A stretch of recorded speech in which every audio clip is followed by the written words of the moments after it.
want to do more than one?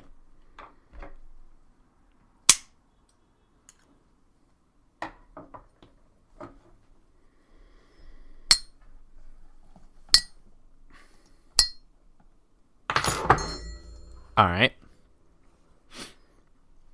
Shit. All right.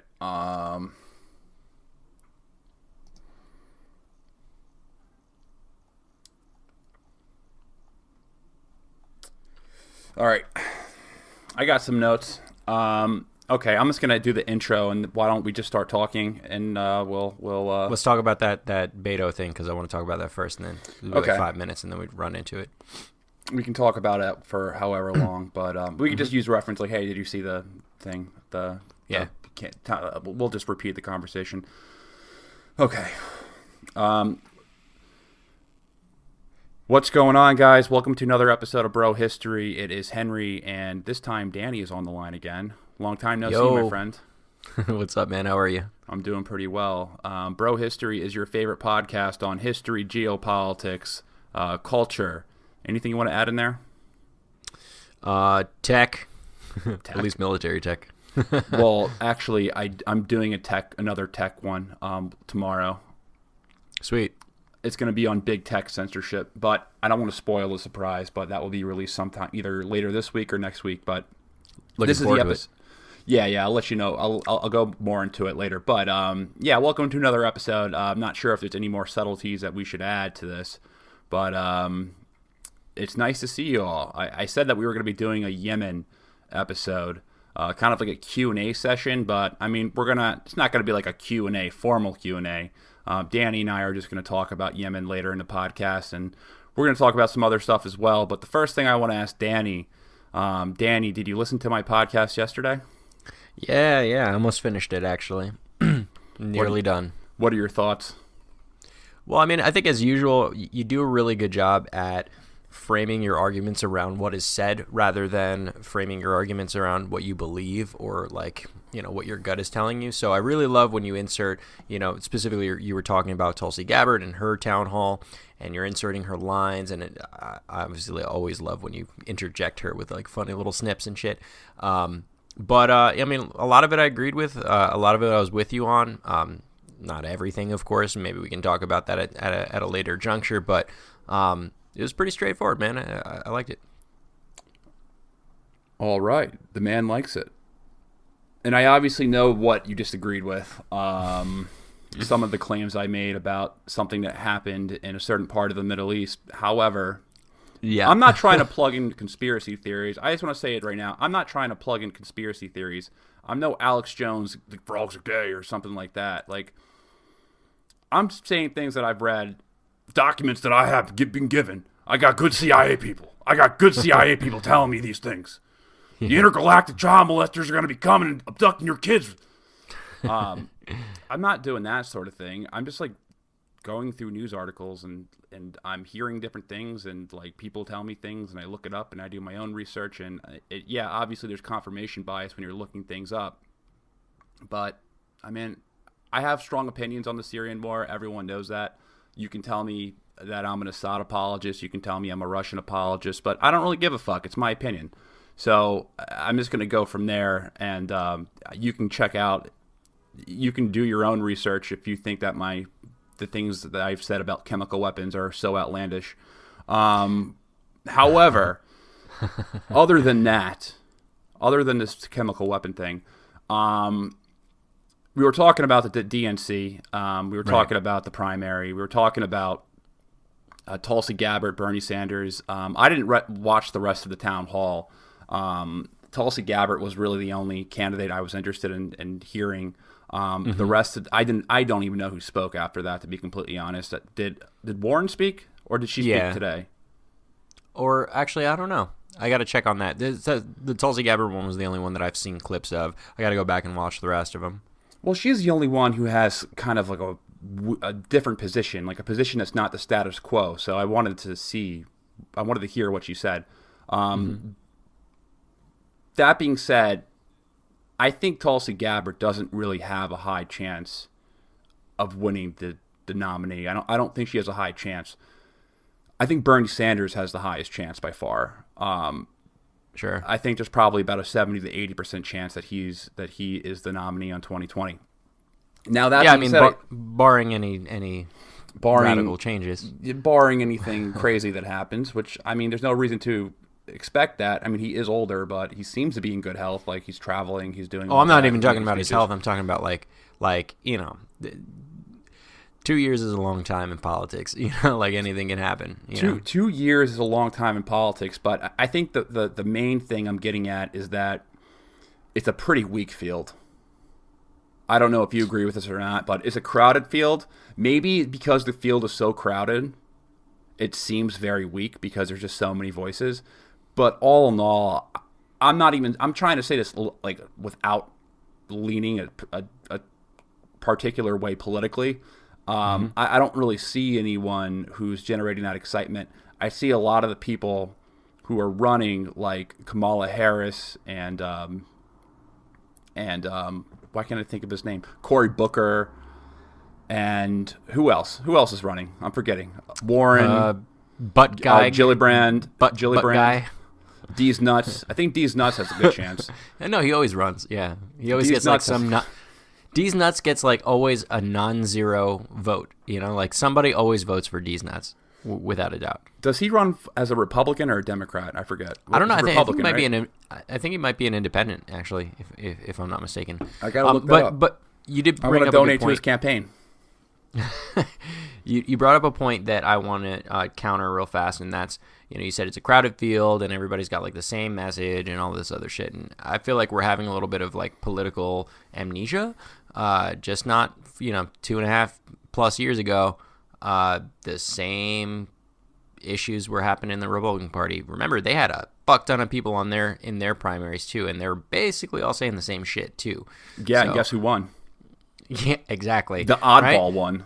Right, the fucking weirdo, right? So, but my point is that I don't think it's a weak field, because if to say that this was a weak field, it would also be to say that the Republican field was pretty weak. I mean, I guess maybe you could make that argument because of what we got out of it.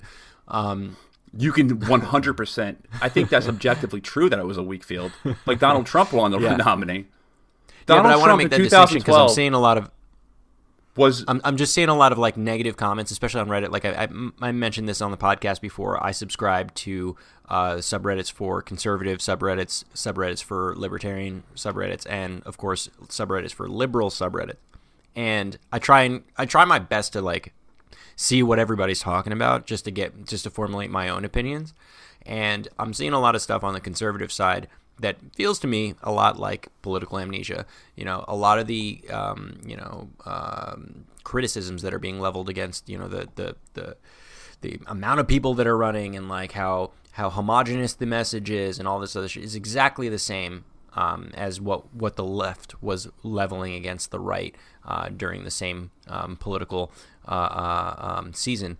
And so one thing I got to say is, like, if you're on the right, you should be very, very afraid if you truly believe that the left's lineup is weak, because from a left-leaning perspective, what happened out of a weak Republican field was we got Trump.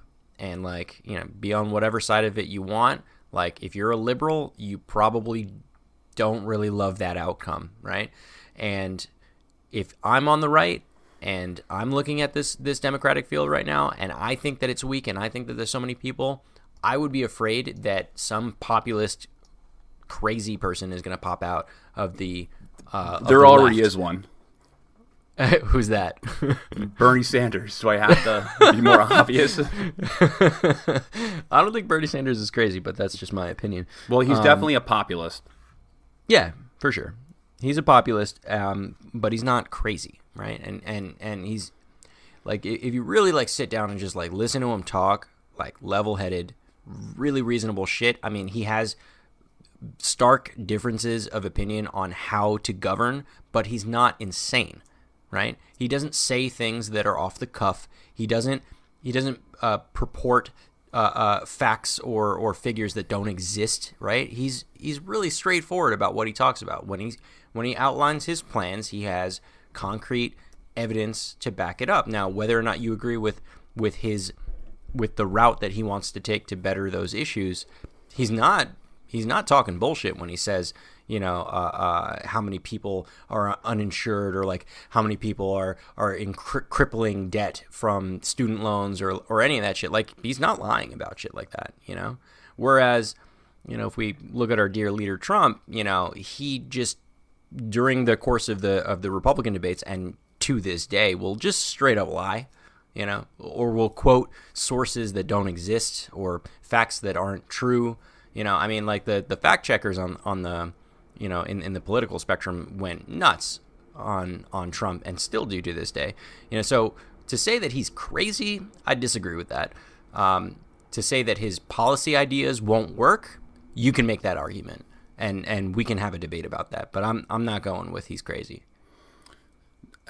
Insane? No, I don't think he's insane. I just think that I don't want to jump at this as a political level because I want to get into the part of the topic, and I know we can debate all day about it. But right. As somebody who is right-leaning, I'm pretty sure any frequent listener knows that by now, I think his policies are kind of weird and counterproductive. But I don't want to just go into the weeds of that. Yeah, we got to do we need to do an actual presidential debate thing. But yeah.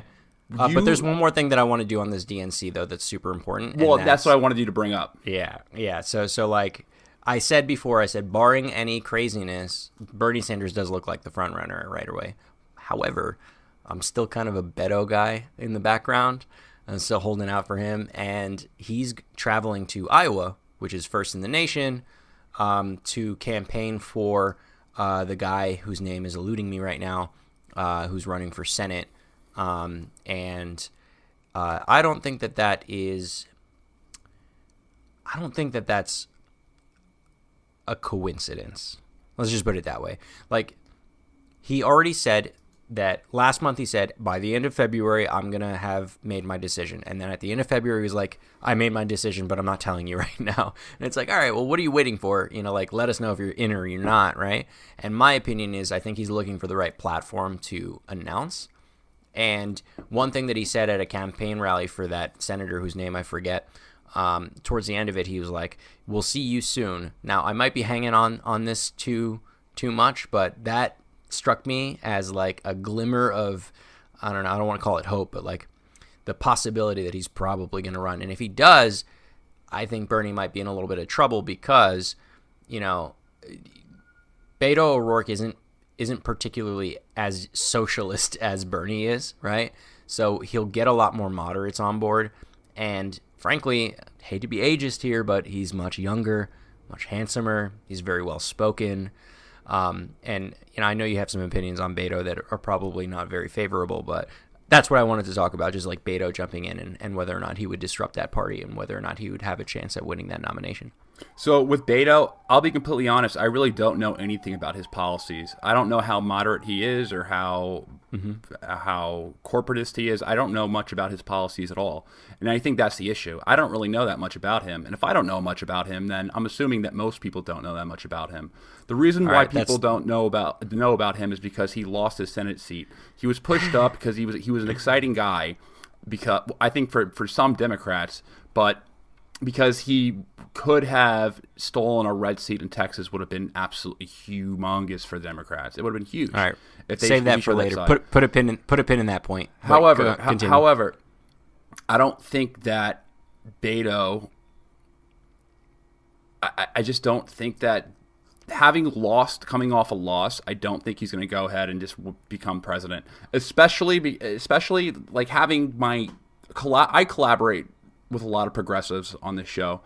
Having my ear down to the floor and with that movement, I don't think they like Beto. I don't think they like the corporatist Democrats I'm using their language. I'm using the progressive vocabulary right now.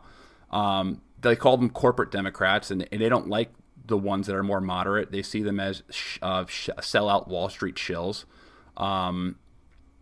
And I think the progressive base is going to be really important in this next election, to be completely honest. I think the progressive base is actually growing. I don't think it's shrinking. I think the people who really find sympathy and who agree with Bernie Sanders' policies it's more people. It's more people than it were before. More. That's not even a correct sentence, but there are more people who agree with Bernie Sanders, I think, now than they did before.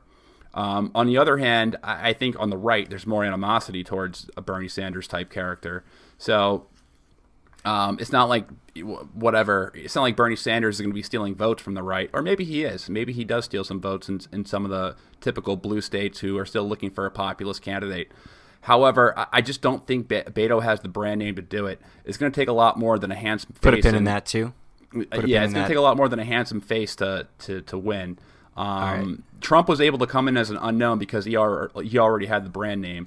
If Trump was named, Frump and wasn't from New York, and he would just be Alex Jones or something like that. You know what I mean? So I don't think that.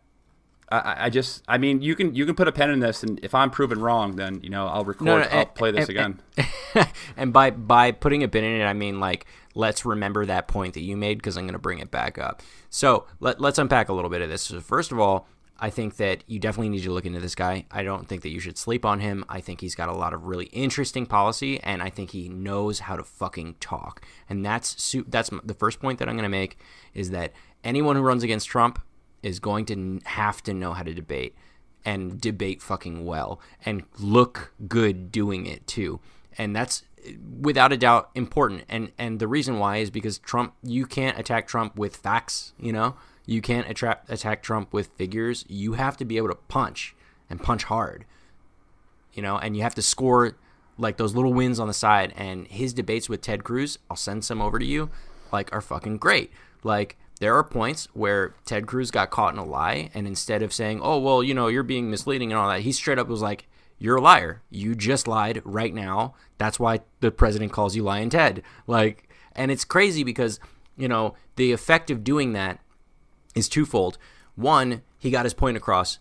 He was being misleading. He was being deceptive. He lied, right, within that debate. And the second point is that he gets these extra brownie points, these ha-has, these quick chuckles, and he really, really sticks the knife in there. So this is really, really important, really, really good at debating. So more importantly, I want to unpack this idea that he's coming out of a loss and therefore he can't win a primary. So I think this is bad political calculus. First of all, Beto O'Rourke ran against Ted Cruz, and a lot of people are saying, Ted Cruz is the most unpopular senator in the country. All right, be that as it may, I don't have any stats on his favorability for that, but I think we can agree that he's less than likable, right? And so people say, you didn't beat that guy, you can't win the presidency.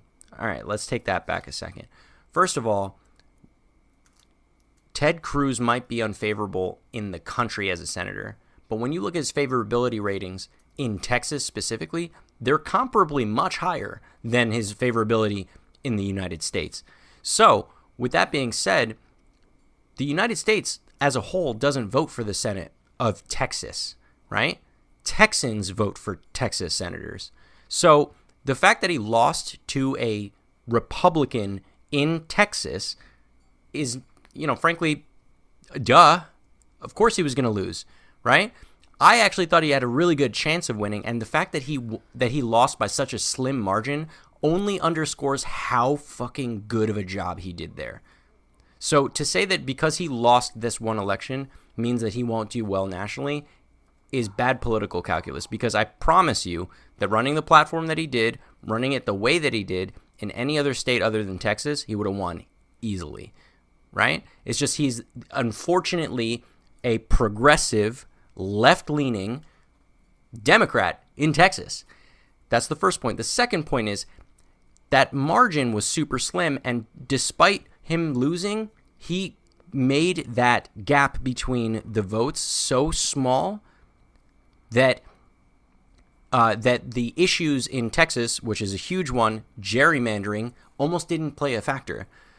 Texas is very, very gerrymandered, very, very much so, and it's skewing hard to the right. And that's the reason why they haven't had a Democratic senator in 25 years, right?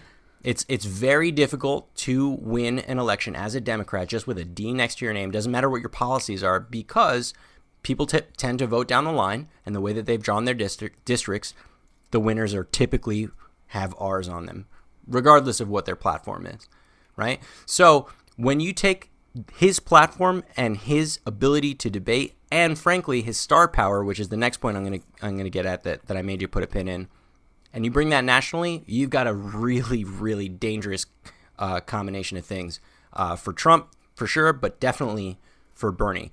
Now, you said he doesn't really have star power. You said, I don't really know a lot about him, so a lot of other people might not know about him. I'm going to challenge you on that. I'm going to say that you're in a bit of a bubble, man. He was very fucking popular. Very, very popular during the time that he was running, and not just because it was the potential that he could steal a red seat. It was because he had a progressive left policy and a progressive left platform. He's on a border town, El Paso, Texas, and he literally was opposing a wall and giving reasons why they opposed the wall, right? And that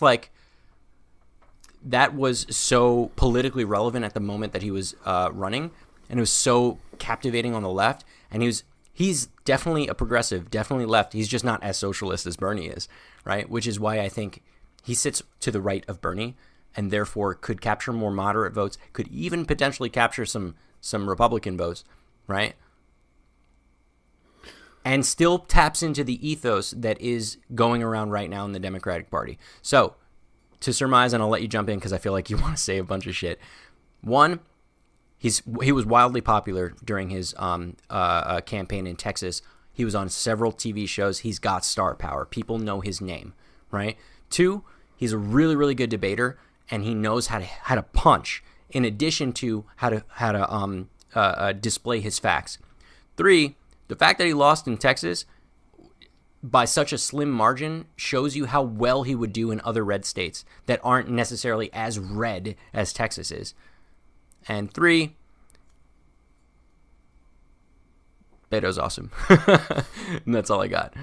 So the feedback I've been hearing from progressives is that they don't like I'm talking about progressives, like people who sympathize with Bernie Sanders and other left-leaning Democrats. They don't think he's left enough. So that's what I'm hearing. As far as like Beto's star power, I mean, I wasn't paying attention to the debates in Texas. I'm not really familiar, I'm not that familiar with it. A lot of people on this show, they're from Texas, so maybe we can get some good feedback from that. But I just think he's kind of like he was artificially forced down people's throat on a national level.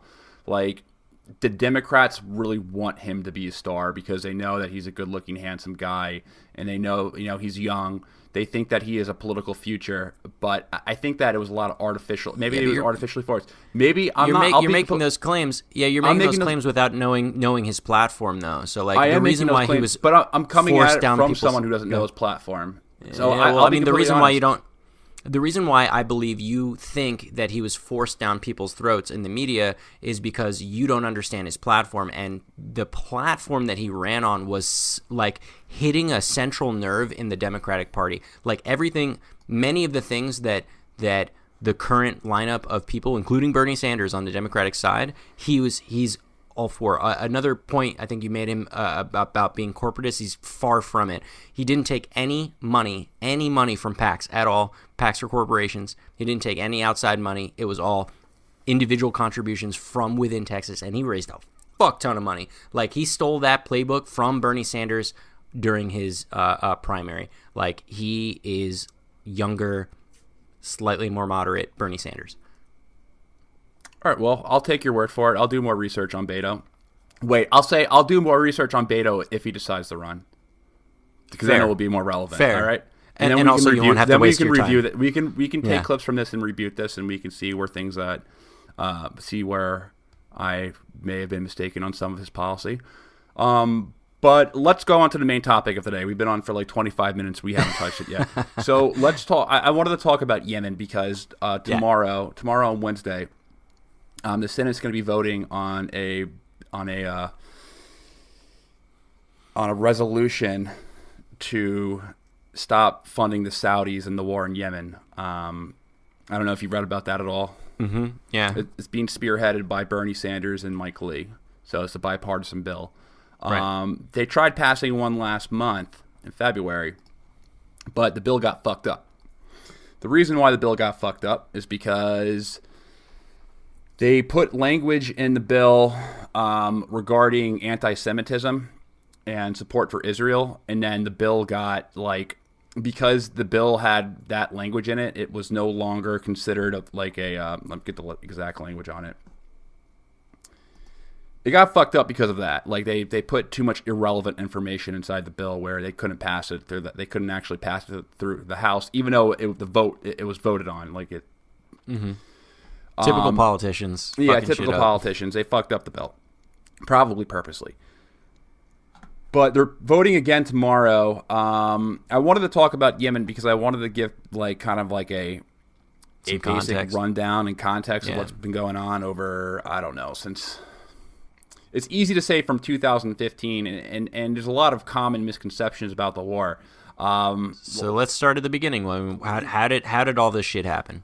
So let me just talk about the common misconceptions, and I'll get into the history of the war. So the common misconceptions are that they're either that it's Trump's war, so Trump started the war for some odd reason. That's not true. And then the other misconception, if you know that it started in 2015 officially, then kind of like history starts there for you. Yeah. So I think people have a misconception about the timeline of the war, most of all. When we say war, it means that there's no U.S. troops on the ground. The U.S. is providing intelligence and logistical support for Saudi Arabia as they engage in war against the Houthis in Yemen. So there's no U.S. troops on the ground. It's just logistical support. So they're doing things like they're fixing airplanes and stuff. They're doing things like providing intelligence on where to bomb. In the beginning of the war, I know that there were pilots that were in the seat with Saudi pilots.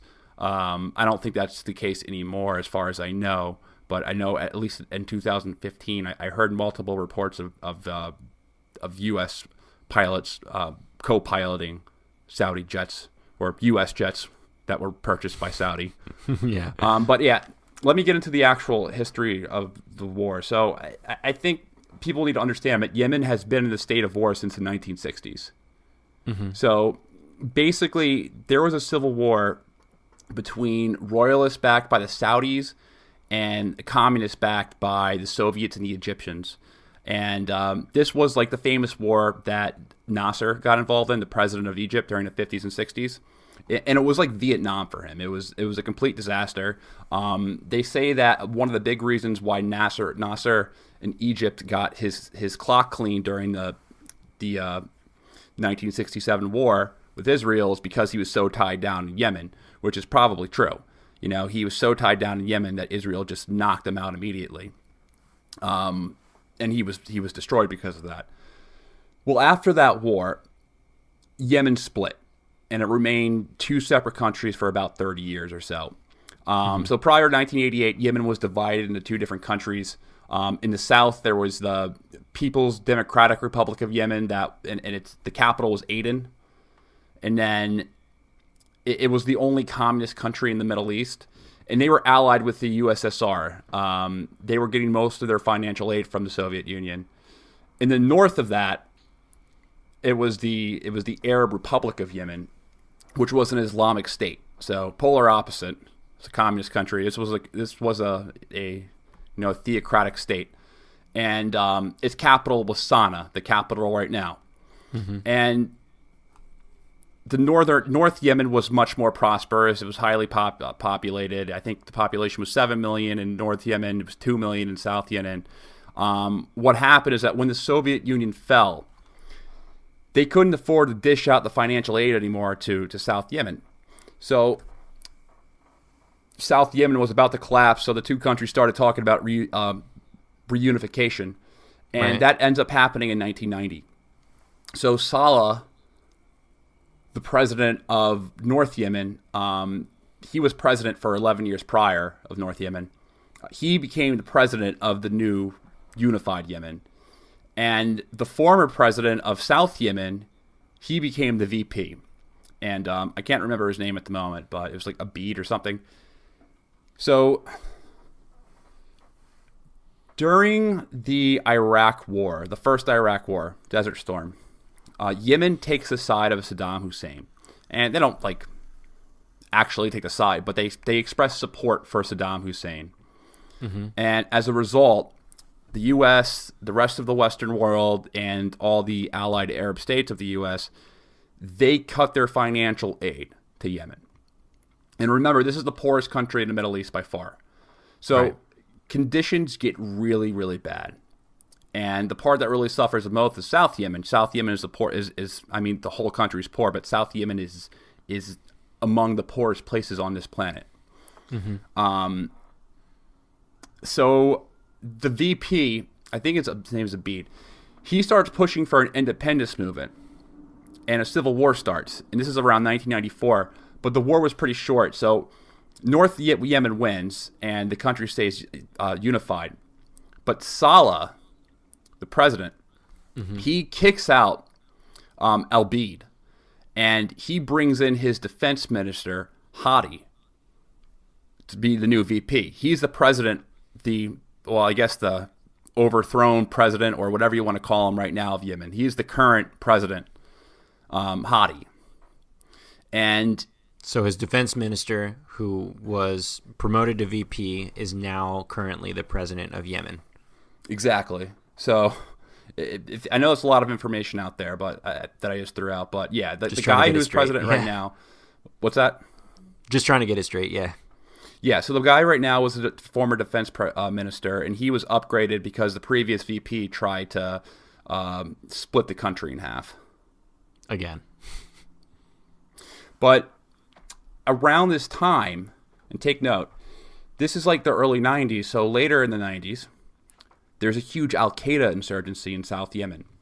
Mm-hmm. And at the same time as this, and 5-6 years later, a bunch of Zaidi Shiite tribes in the north of Yemen, they start a rebellion. So the Zaidi Shiite tribes, they're the Houthis. Right. So are they Al-Qaeda? No, they're not Al-Qaeda. They're totally different. Different. Mm-hmm. Houthis are Shiites. Al-Qaeda, they're Sunnis. They're radical Sunnis. Okay, so polar opposite then. They fight each other. They're enemies with each other. Right. They're not friends whatsoever. It's like saying, ISIS and Hezbollah hate each other. Mm. They're not. People try to conflate all the groups at once, like, oh, you support ISIS and Al-Qaeda and Hezbollah. Those groups it's impossible to support those groups at the same time. Because like that one contradicts. Usually you support one group to kill the other. That's usually like how it works. It's like, oh, we'll pay you to kill that one. We're pissed off at that one. That's how U.S. foreign policy works, right?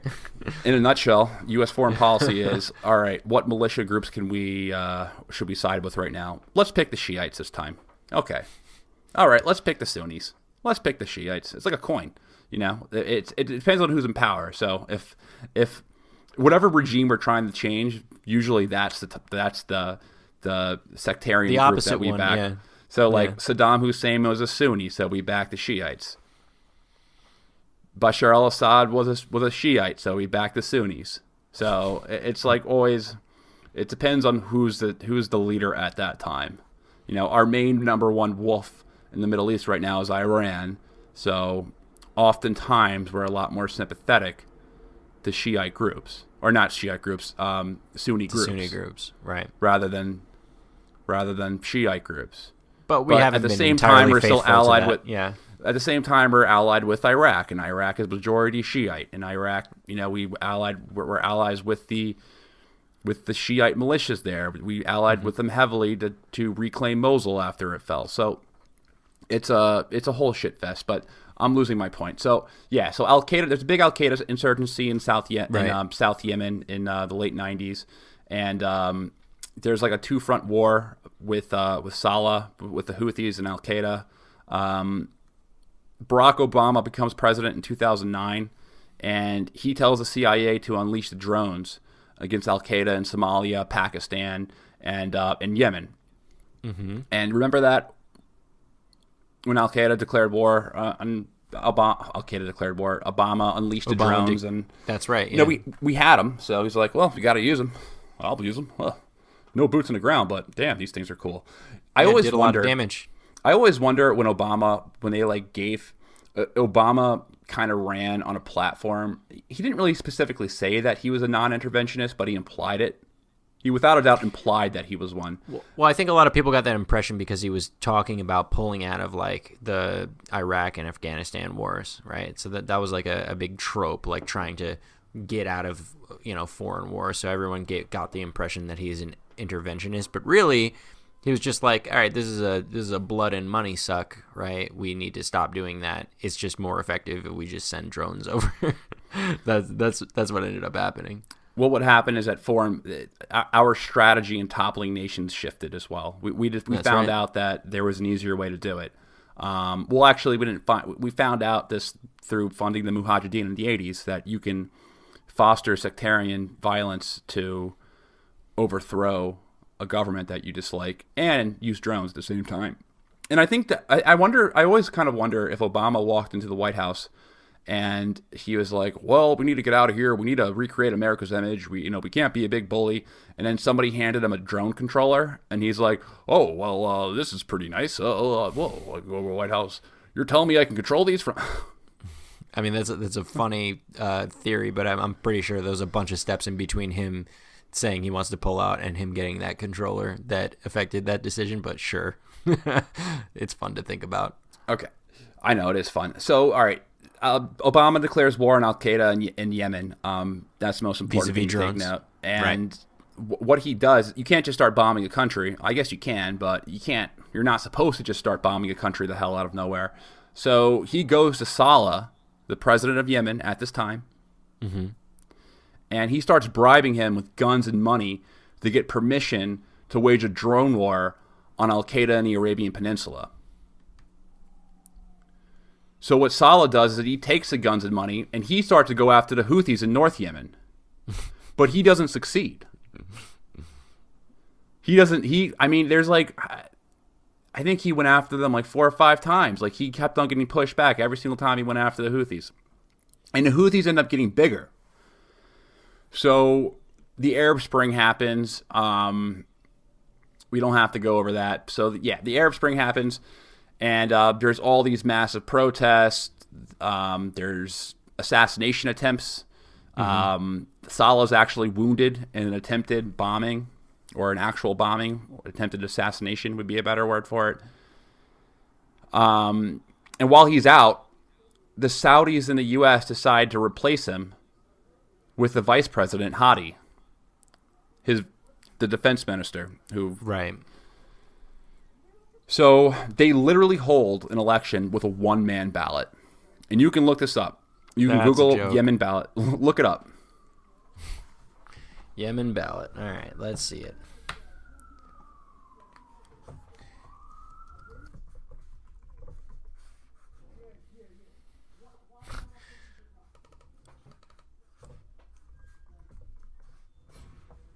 Should I look for an image?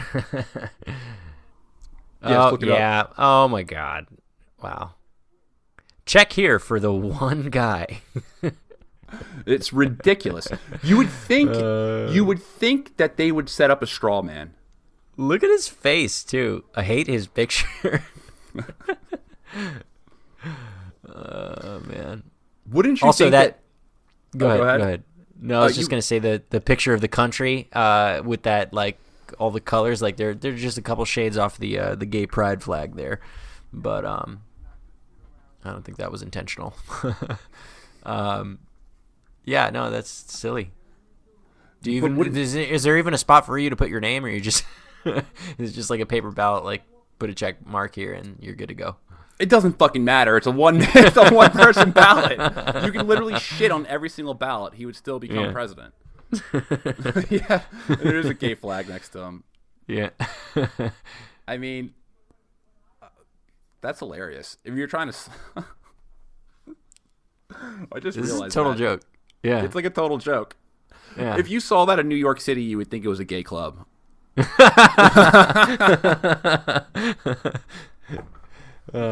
You would definitely think it was a gay club if you saw that in New York City. Yeah. Just check here for entrance to the I can't think of anything funny on the spot. Insert sex pun here. Club. So the story, it gets crazier. So they have this one-man election, a total bullshit farce election for Hadi. And it turns out that no one likes him. Is that a big surprise? Like he's unpopular once he becomes president. And he's unpopular because everyone knows that he's a Saudi tool. Installation, right? He's a Saudi installation. Right. And there's protest, there's there's all this shit. And when Salah, when he wakes up, he's not literally sleeping, but I mean, he still exists. He's not dead. He was wounded from the attempted bombing. When he recovers, he goes ahead and he actually takes the army. Can I have my country back? The army's still a good part of the army is still loyal to Salah, the former president, and he goes and he joins a Houthi movement. And they just took him? They were like, yeah, sure, whatever. Well, he had an army. I don't know if he technically joined the Houthi movement, but he made an alliance with them. So he aligns with the Houthis. So this combined movement of the Houthis and the about former army of Yemen, like half of the army, a little bit more than half of the army in Yemen, they go down and they march down on the capital and they conquer Sana'a. And that's 2015. That's how the war begins. So what's Al-Qaeda doing during this whole, thing? What are they up to at that point? So Al-Qaeda is in the south of Yemen right now, and there's been reports and stuff. There's been reports of the UAE, because the UAE is involved in this war as well, and Saudi Arabia working with Al-Qaeda to fight the Houthis. So they exist. There's when you have drone strikes and you're bombing groups like Al-Qaeda, or just when you're causing civil war in general, usually that creates a perfect breeding ground for groups like Al-Qaeda and groups like ISIS. There's been reports of ISIS in there as well. Mm-hmm. I don't know if they're ISIS, or they're just people picking up a rifle saying they're ISIS. It's probably I would think the latter, because anyone can call himself ISIS. You know what I mean? Yeah, I mean, does Al-Qaeda play any part in the quote unquote reasons why Saudi Arabia and the UAE are at war with Yemen? Are they any part of that at all, or is it just against the Houthis? No, it's against the Houthis. They're not at war with Al-Qaeda. Al-Qaeda, that's the correct way. No, they have an alliance with Al-Qaeda. They don't have a technical alliance, but they go ahead and they use Al-Qaeda, or through third parties they'll use Al-Qaeda to kill some Houthis. It's really troubling considering the fact that we're supporting. That's the playbook, though. That's the playbook. That's the playbook. When you're in it, when you're trying to topple a government, or you're trying to topple a movement, you pay the group that hates them. Mm-hmm. That's the same. That's the playbook from Syria. The question is that people who are in favor of the war, the Republican congressmen, usually you hear it from them, or really anyone who's been backing this war, they say that we're there because of Iran. Because Iran is a proxy war. Just going to ask about that. Mm-hmm. Yeah. Now, I was talking to Gregory Gauss. I interviewed him about a month and a half ago. I interviewed Gregory Gauss, and he's, a legitimate leader in Saudi in Gulf studies. And I asked him, I said, hey, how involved is Iran in this war? Is this an actual proxy war? And he said, not really. His exact words were, I'm not saying his exact words, but I'm paraphrasing him right now, but he basically said, this is more, Iran might throw them a bone every once in a while, but they're not a proxy force of Iran. They're not Hezbollah. I remember that. They're not Hezbollah at all. So there's actual kind of you can look at some evidence and some things that have happened over the past couple of years, and you can understand that Iran's not actually backing the Houthis to a degree where it's really concerning. For example, I think the Iranians told the Houthis not to take Sana'a before they marched on it. I mean, they did anyway, but they said hey, don't take Sana'a, because that's going to really start some shit with the Saudis. Right. There's no Iranian revolutionary ground forces there. There's no actual Iranian forces. There's some Hezbollah there who are training some soldiers, but there's no Iranian forces there. So I guess a good question would be, if Iran isn't really there, then why is Saudi there? Why does Saudi Arabia want this war? What's the other side of that coin? Because they want the friendly government in there. I mean, that's really it. They don't want a hostile government. I mean, you can really spell it out by that. Some other things before I get into that, though. So there was this really weird Nikki Haley video. Okay. Where she was speaking in front of a missile. She had a press conference in front of a missile.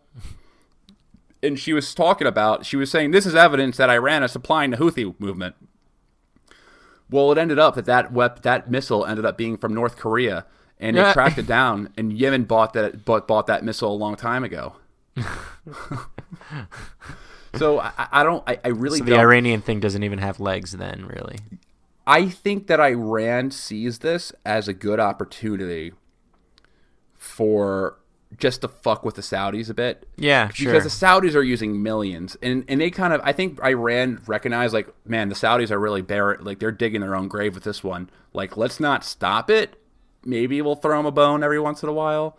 But so maybe just give them enough to keep it alive for longer, basically. Yeah, but I don't think they're really financing anything. They're not training soldiers. The only evidence is that Hezbollah is down there, but Iran and Who is Hezbollah, kind of a proxy for Iran, aren't they?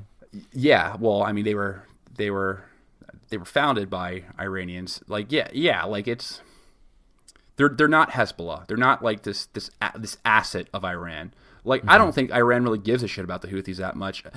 Well, all right, here's a better way to rephrase it. I think the Houthis are more interested in being an Iranian client than Iran having them as a client. Mm-hmm. I think that's the best way to rephrase it. I think that the Houthis would love to be a Hezbollah type thing, but Iran's like, no, not really interested. Not right really. now. That's gonna. They understand that that would just start some shit. Like, right. If there was Hezbollah and then there was the Houthi movement in the south, like on the border of both of our main allies in the Middle East, they understand. Yeah, Iran doesn't want Saudi Arabia to unleash those new F-35s on them. I mean, what's the difference between the F-35 and the F-16 or the drone, or when you're getting bombed? And I don't really think whatever jet would make a difference. But I lost my fucking train of thought. But there's the reasons for the war. I think with Saudi is that one reason I think is that MBS had just become the deputy crown prince at the time. And he was a defense minister. And, you know, he wanted to solidify his position. Do you know what I mean? Just becoming defense minister. I think that's kind of like a symbolic reason. Yeah, I mean, I found it a little interesting that they installed the defense minister as the president thereafter. I mean, like, do you know anything about why they picked him specifically? Just because he was friendly to Saudi Arabia? Like, why him? Why that guy? As far as I know, he just exhibited a more pro-Saudi stance. You think he was colluding? I think that's really it. I think the CIA probably and the Saudis they recognize him as someone who would just be pro-Saudi, and it's really important to. I think Yemen is actually more important to Saudi Arabia than you think, or maybe not. But when you start looking at the reasons why Saudi Arabia has a geopolitical interest in Yemen, I think things start to make a little bit more sense. So Yemen is kind of in a very important place when you think about it, like where it's located. Geographically, right. Geographically, it's right on the Horn of Africa. Mm-hmm. And the Bab el-Mandeb Strait is one of the most important choke points in the world. So between Somalia and Yemen on the west coast, the southwestern coast of the Arabian Peninsula. Yeah, we're going to need to throw up a map on the YouTube here so people know what the hell we're talking about. But do you know what I'm talking about? Yeah, no, I do. Yeah. So the way that you ship oil to Europe is that you got to ship it. All the oil refineries are in the East Coast. Like that's where the oil fields are, all on the East Coast. Their major shipping ports are on the East Coast. Mm-hmm. They need to ship their oil down across the Arabian Peninsula, and then they go up and they have to pass. Mm-hmm. They have to pass the Mandeb Strait, and they go up and they go to the Suez Canal and then on to Europe, into the Mediterranean and over to Europe. They got to go around it, right? So that's one thing. However, when you think about it, they do have a pipeline that goes to the Red Sea anyway. Mm-hmm. Right? So they have their Saudi's pipelines go from east to west. Right. So they can ship out of, Jeddah and all the big. They have ships on the Red Sea. Mm-hmm. And something else that's interesting is that the oil tankers that have crossed, the reason why it's kind of shut down, because it is they I'm not sure if it's completely shut down right now, but they did limit the access of tankers going through the strait, the Bab el-Mandeb Strait. The Houthis bomb them. The Houthis try to bomb those tankers that pass them. I wonder what. You got to remember the Houthis have port access. That's why there is an embargo. That's why there is a blockade, because the Houthis have port access, so they're able to get to those tankers. So it's a dangerous climate. So the Saudis would have to go down to get oil to Europe. They'd have to go down in below South Africa and then back up into the Mediterranean. That would add a lot of. That's mad miles. That's bad miles, and then adds a lot of additional cost to the price of oil at the end of the day. There's more shipping cost, and it just takes longer and all that stuff. But when you think about it, though, like that still shouldn't be that big of an issue, because the majority of Saudi's oil exports are the Asia. Right, so they're going in the opposite direction anyway. Yeah, they're going in the opposite direction, and not all of them. I think I wrote down the figure right here. So yeah, 65% of their oil exports go to like China, Japan, India, South Korea, Singapore, and all those Asian countries. Mm-hmm. The other 10%, like another 10% of their oil goes to North America. That goes to the U.S. Right, and that doesn't go through the Red Sea. That goes down below Africa, and then it crosses over to the Atlantic. They don't need that. So it really doesn't make sense where the Mandeb Strait. Yeah, the European market. Saudi doesn't sell that much oil to Europe. That's right. Comparatively to the rest of their, as you pointed out, right? That's like 75% of their oil is going elsewhere anyway. Yeah. So what's the most important market in the world in the energy sector? In the energy sector? It's Asia by far. Yeah. It's Asia by far. And it's got a growing market. The reason why is because countries like China and Japan and Indonesia and all these China. They're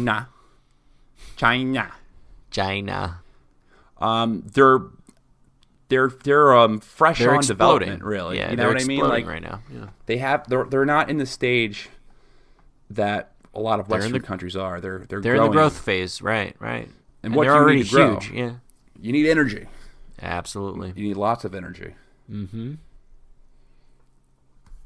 So why does it matter if they close that down? Well, the reason why is because they need to ship oil to the west, out of their western ports, but their eastern ports. That's the majority of their shipping. I know I'm ranting and I'm repeating myself, but I'm just trying to get all this information out there for all you kind folks.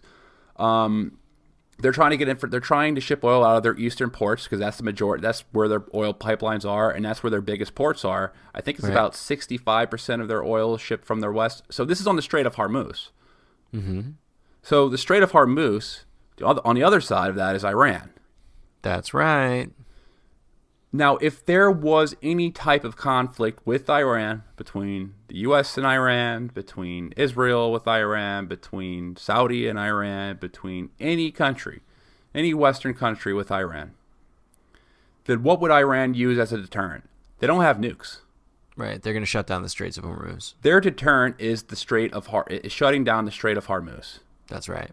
They would shatter the global economy. It just wouldn't be the Saudi economy. It would be the global economy. They would shatter it.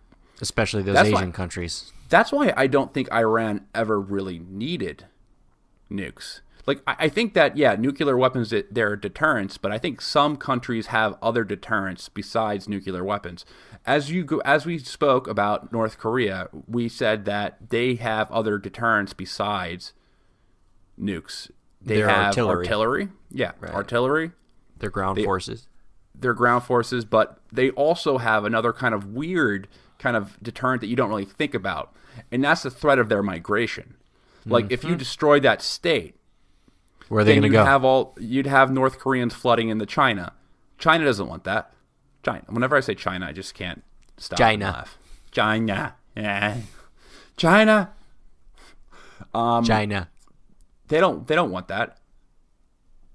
Like, China doesn't want a bunch of North Korean refugees who don't speak the language, who probably they're going to have to build another wall. They're going to have to build another wall. That would be hilarious. The new Great China Wall. If China had a big refugee or a big migrant crisis and they built a new wall and they called it like the Hongqingkang and it was the Great Wall 2 or something. Great Wall 2. And then they did it faster than Trump did, and Trump would be all upset like, "Hey, what the hell? They got a wall. I want a wall. China is building a wall." China has a wall. Why can't we have a wall? Walls work. Wheels work. China has a Great Wall. The Wall Wars. China has 2 Great Walls now. I want a wall. We only have one. Okay, we need another wall. Okay, China's got 2. It's made out of cheaper stuff. All right, just cheap plastic. Ben wall.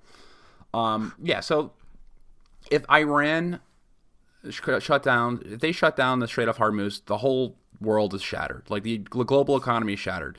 So, Saudi needs to find another way to ship out oil. They need a backdoor in the event that the Strait of Hormuz is ever shut down. That's right. Now, I have the article up. So Saudi, that's going to be my thing. So Saudi Arabia, they proposed a pipeline through Yemen. They proposed a pipeline through Al Mara, which goes south into Yemen. It's like on the southeastern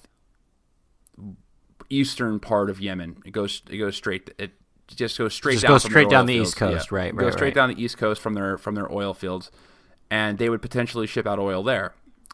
They've also proposed building a port in that town as well. And this was reported. I have the articles up. One's by Al Jazeera, August 20th, 2018. I think it pretty much goes back, but they take some letters that were written. So they're trying to build a port down in Yemen, so they can bypass the Strait of Hormuz in case anything goes wrong. Right. They also can't build a port if that shit is crazy. They also need to export as much oil as possible. Mm-hmm. Like, they can't be sitting on oil. They need as much port access as possible. They have the largest reserves in the world. Their whole economy is based on based off providing social benefits to their country to keep them from revolting, really, when you think about it. Like, they have a mutual understanding. I talk about this all the time, but Saudi pays off their citizens not to be assholes, not to revolt, or assholes to them. Like, they get free health care. They get free electricity. Education. It's Bernie Sanders' dream. Besides the Bernie Sanders for president of Saudi Arabia 2020. Bernie Sanders' dream is Saudi Arabia. Besides the stoning people to death for adultery, So yeah, that's the main thing. It's just a little too warm in Saudi Arabia. I don't think I'm going to be running there. It's a little too. Saudi Arabia. There's too much sand here. Oh, I have to wear a hat. I lost my hair when I was a young man, and I have to wear a hat now. And I hate wearing hats, and I have to wear one here. I don't think I can be your new president. Of Saudi. President. Oh, MBS. Oh, you see, Saudi Arabia, they have a very good system. You can keep your sand. So, I guess you could ask another question too. Would be, why don't they just build one in Oman? Oh man, like, why couldn't they just build a port in Oman? And that's a pretty good question. I don't think Oman wants them there. That's the main thing. don't think anyone wants them there. And like Oman has like a pretty no one really wants them there, right? But Oman has like a very unique role in the Middle East. They serve as a mediator between Saudi Arabia and Iran. They're like kind of like that mutual party that they can talk to each other through. You know what I mean? So they're can't risk having like a business relationship because it would sour that position that they've got. If they had a business relationship with Saudi like that, and there are business ties, don't get me wrong, like there are, but like having a business tie like that would basically ruin Iran's only deterrence. Mm-hmm. And I'm not 100% sure about this, like the extent of Oman-Saudi relations and their business ties, but that's like, I'm just speculating right now on the Oman thing. But I would think that if Saudi were to build a port in Oman, I mean, Oman's not the poorest country in the world like Yemen, or fifth poorest country in the world like Yemen. Whatever it is right now, it's at the poverty level where it doesn't even matter. Like, how do you get more poor than like the top, the 20 poorest countries in the world? Poor is poor when you're that poor. Yeah. Yeah. Poor is poor when you're that poor. But, I mean, Oman also has they have like a beautiful coastline that they're trying to attract. They want tourism there. I know there's a lot stick of a pipeline on there now. Yeah, you want to stick a pipeline. I mean, they have pipelines through Oman. I'm just saying. It's not unusual, but it's like they don't want like a Saudi pipeline and the construction of a port when they're a tourist. Their economy depends on tourism, and they have a lot of investment from China and stuff like that. So I'm sure there's some pressure there from China. Yeah, China keeps it coming back. So I think that's the main reason for the war. It's because they need a friendly government there in case. I don't think there's a threat of there being a war with Iran between any of our allies. However, it would be nice to take that strategic card away from Iran at the end of the day. Yeah. So that's my thing. That's how it's not how I feel, but like that's my shtick on Yemen. Like why the war is happening, because the Saudis need port access. They need a friendly government down there. Hopefully that made sense that I didn't just rant for too long. No, absolutely. It's really great context. I guess, the only open question is it worth us giving logistical support for? And I guess that's what's going to be voted on Wednesday. I don't know. I mean, what do people think? Do you think it's worth giving, knowing the context, and just if the context I gave is correct, like if it's just the war is the reason for the war is to take away Iran's deterrence of shutting down global oil markets.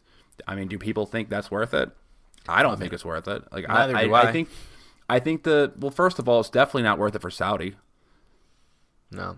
Saudi is spending, I forget the figure, but they're spending some kind of crazy number. It's like it's in the hundreds of millions a day on this war. They're stuck in Vietnam right now. Right. It's not getting any better either. Roy Casagrande, he said that, I love how he said this. He said, Yemen is Arabic for Vietnam. Which I thought was hilarious. But yeah, Yemen is Vietnam. For Arab that's countries. A good point. I think it's a stupid idea just because I think that, I've already expressed this on the show, that I think that oil is going to be pretty irrelevant, and the timeline that they're working with to get a solution to this oil problem is running up against the timeline for oil being relevant in my opinion. So it's like basically they're wasting a shit ton of money on a war.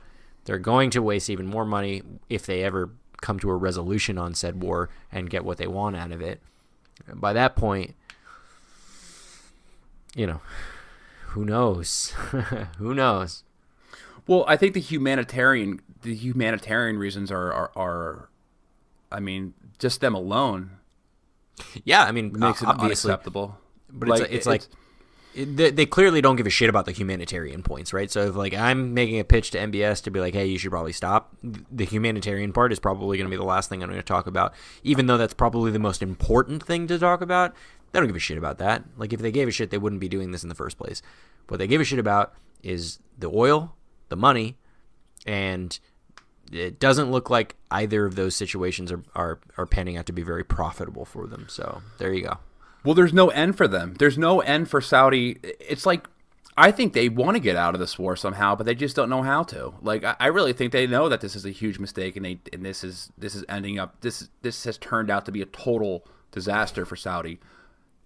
But they don't know how to get out of there because they don't want to show weakness. And I think MBS is a guy with a tremendous amount of pride and ego. So I think that he doesn't want to admit that the war that he was the architect for was a complete failure that cost millions and millions and millions of dollars. Well, all they need to do is go on to No, go ahead. Sorry, I didn't mean to cut you off. Go ahead. Oh, yeah. The only way...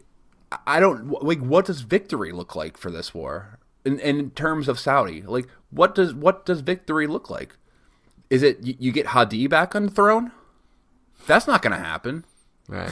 That's not going to fucking happen. Like, what does victory look like? To kill everyone?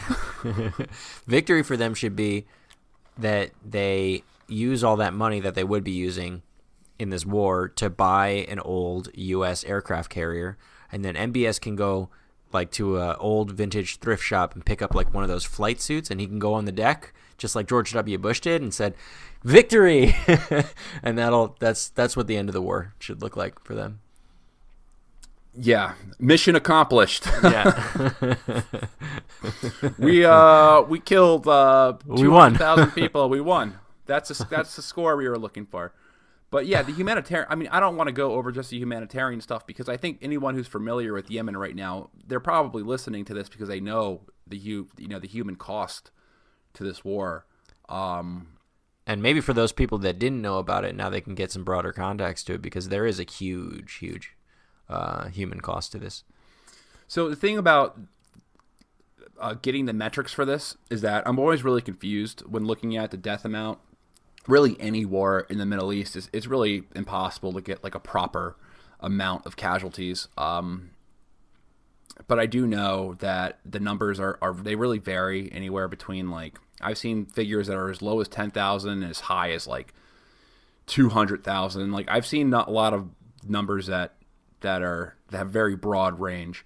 I think what I've heard on average is like around like 80,000 civilians have died, which is a lot of people. And it's also just like the famine, like the fucking the main famine. The main problem is the famine. The main problem is the famine. It's the blockade, really. Like the fact that Yemen doesn't produce food. It's in the desert.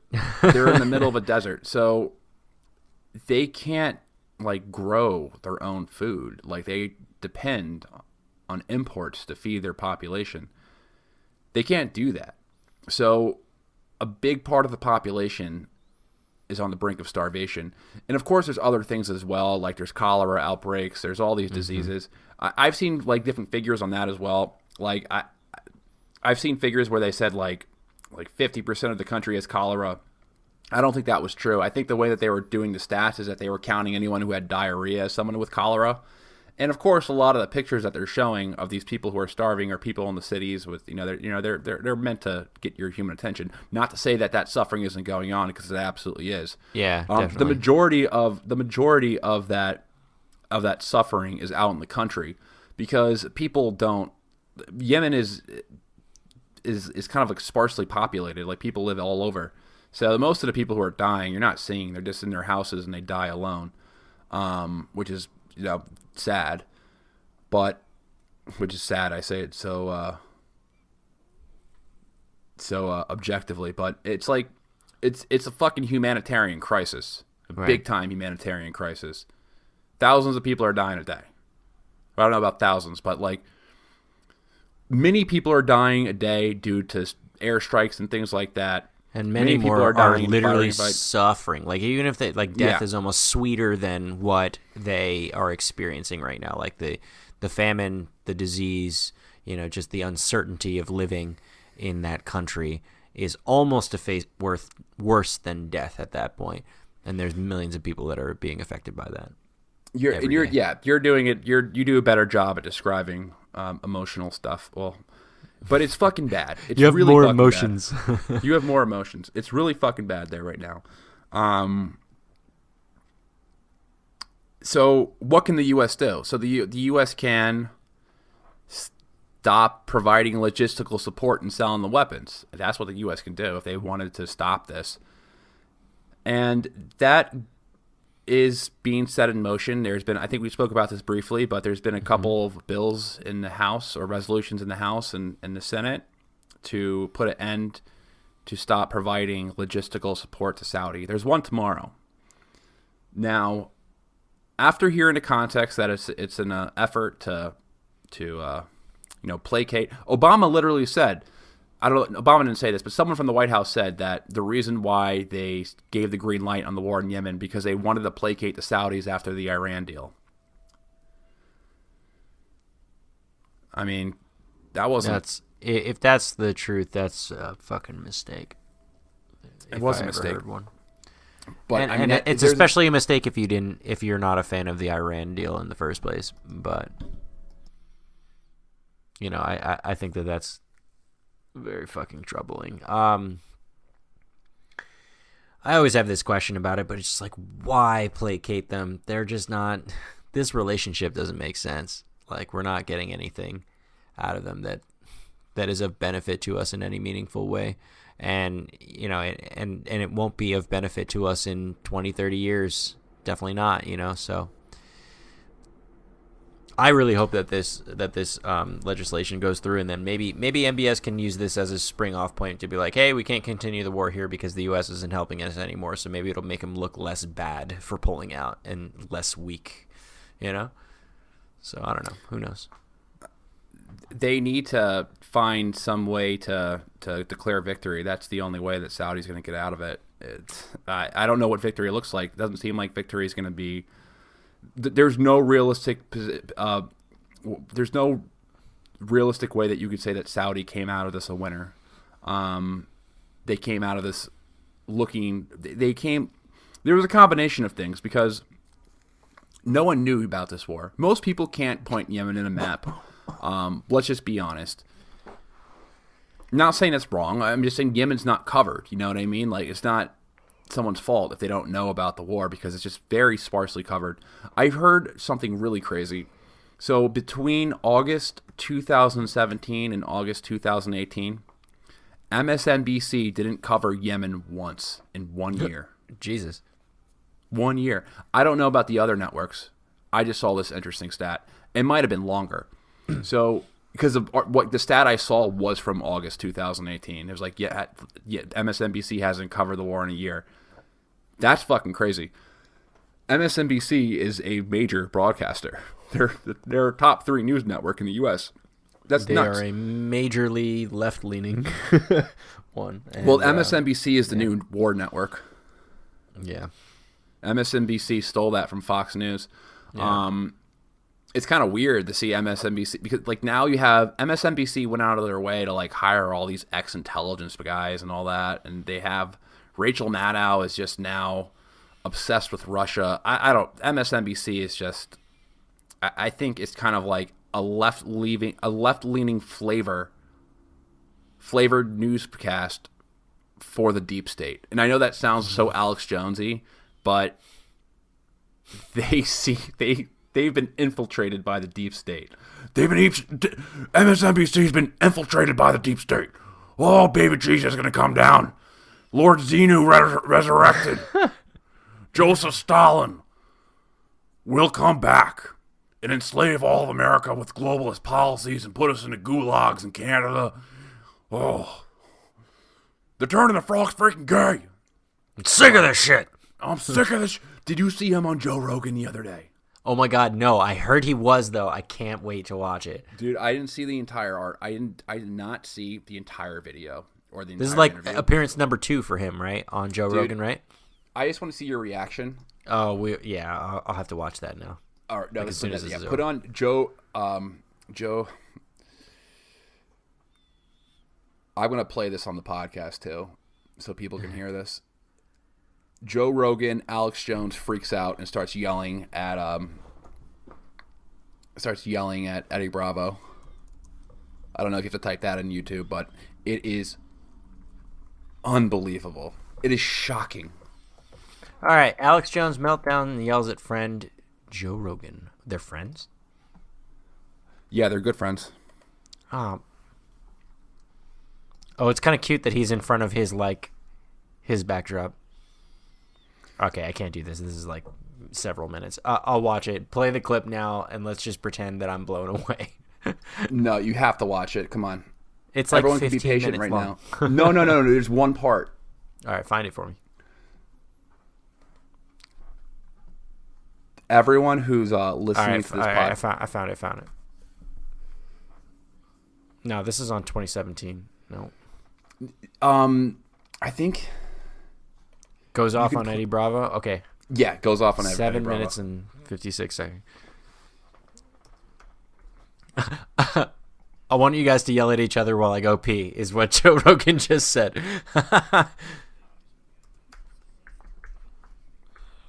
Wait, Joe Rogan, Alex Jones. Everyone who's listening right now, I encourage you to line this up in your coup. People don't realize how much of a speech impediment I have. I think people do realize by now. People who've been listening for a while definitely know.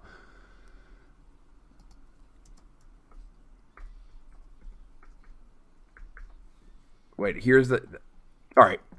Let me send you this. This is only a minute long, and it's just like a highlight. They're talking about fucking flat Earth shit right now. No, that's not the right video. I'm gonna send it to you in the chat. All right. It's in the Zoom chat. It's only 30 seconds long. Whoa.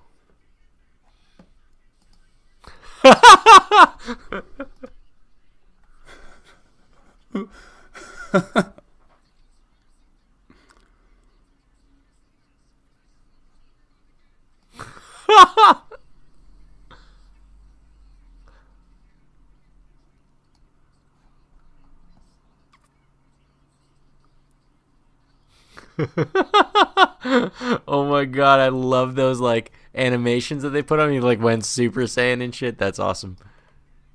That's awesome. It's unbelievable, this guy. I don't even know what they were arguing about, but that's fucking great. So they were fucking with him, I think. I did not watch the entire interview. I've only saw like clips of it, but apparently I got to do that.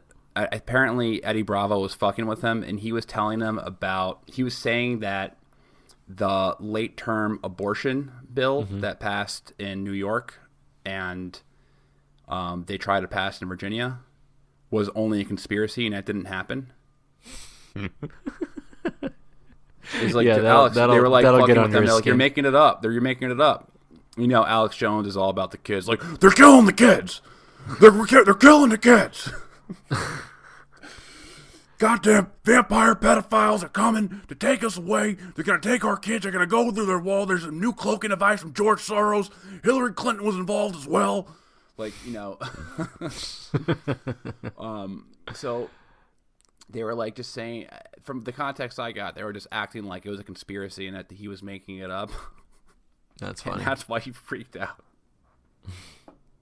I'll go to I don't know to this day how much is it that he's crazy or how much he's just a complete act. I'm still on that line. Well, it just depends on which Alex Jones you want to listen to, because he's basically said both.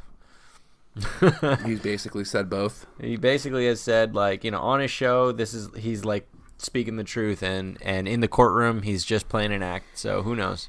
Who fucking knows? All right. Well, any more questions on Yemen? Because we're at an hour and 20 minutes, and I'm going to wrap this thing up because I'm putting it out tomorrow, and I'm going to edit it. My computer is dying anyway, so I'm pretty good. All right, everyone. Thank you for listening to another episode of Bro History. Hopefully, you guys got a lot out of our Yemen conversation. It's a brutal war. You can just look up pictures in Google if you want to see the human cost of it. I'm not going to go. We didn't really go into it that much because most people, I think most podcasts and most videos I've seen that go over Yemen, they really only go over the humanitarian suffering, which is good. Like, you need to spread light on that stuff, but I wanted to deliver a little bit more context into the modern situation that's going on right now. But yeah, there's a vote that's going on tomorrow, so I would pay attention to that. If you're really interested in it, then you can call your congressman or congresswoman to show your support for ending the war in Yemen. All you need to do is just call and be like, hey, listen, I don't want, like, I'm supporting to end the war in Yemen, and they'll know what you're talking about. But only if you're into that kind of stuff, not obviously forcing anyone to make any type of political. This is not a call to action. You know what I mean? Do what you want after, based on what you feel or based on what you read or based on what you heard. But it's a bad world out there. Any closing words? No. Okay. Peace, everyone. Peace.